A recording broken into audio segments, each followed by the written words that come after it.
Joyful yoga channel பார்வையாளர்கள் நேயர்கள் அனைவருக்கும் மீண்டும் ஒரு முறை வணக்கம். இந்த சேனல்ல நிறைய நமக்கு பயிற்சி சொல்லிக் கொடுத்துட்டு வரோம், நல்லா செஞ்சு பயன்பட்டு வரீங்க.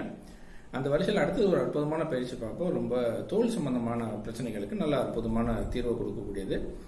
அந்த பருக்கள், அது மாதிரி ஸ்கின் அலர்ஜி, அது மாதிரி தோல் ரேஷஸ், அந்த மாதிரி தோலில் நிறைய வரக்கூடிய சில பேருக்கு நிறைய ப்ராப்ளம் இருக்கும். அந்த தோல் அதுக்கான ஒரு அற்புதமான தீர்வை கொடுக்கக்கூடிய அந்த ஸ்கின் டிசீசஸ்க்குலாம் ஒரு அற்புதமான தீர்வை கொடுக்கக்கூடிய ஒரு நல்ல பயிற்சி. அது எப்படி பண்ணலாம்னு பார்க்கலாம். எப்போதும் போல உங்களுடைய இடது கையில இனிஷியல் உங்க பேரோட ஆரம்ப எழுத்து போட்டுக்கலாம். ஒரு 10 சாதாரண மூச்சு மெதுவாக விட்டுக்கலாம். முதல்ல இந்த பயிற்சி தொடங்கலாம். இந்த பயிற்சியை தொடங்குறதுக்கு முன்னாடி எப்போதும் போல உங்கள் முன்னோர்கள், உங்களுடைய தாத்தா பாட்டி, தாய் தந்தையர், குருமார்கள், அது மாதிரி குலதெய்வம், இதுக்கெல்லாம் பிரார்த்தனை பண்ணிட்டு தொடங்க. எப்படி பண்றதுன்னு பார்க்கலாம். அந்த பயிற்சியா ரொம்ப சிம்பிள். கட்டவரல் இருக்கு இல்லையா, இதை இந்த சுண்டு விரலுக்கு கீழே சைட்ல டச் பண்ணுங்க. சரியா?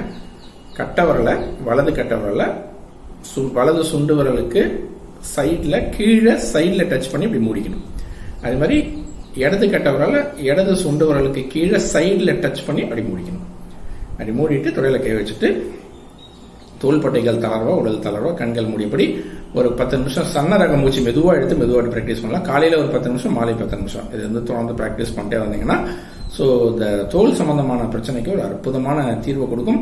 ஒரு பொலிவை கொடுக்கும்னே சொல்லலாம். ஒரு உடல் பொலிவு, முகப்பொலிவு அதை கொடுக்கும். அதனால இதை ரெகுலரா பண்ணுங்க. தோல் சம்பந்தமான பிரச்சனைகளுக்கு ஒரு தீர்வு கொடுக்கும். கண்டிப்பா இதுக்கு ஒரு தோல் பிரச்சனைகளுக்கு முற்றுப்புள்ளி வைப்போம். நன்றி, வணக்கம்.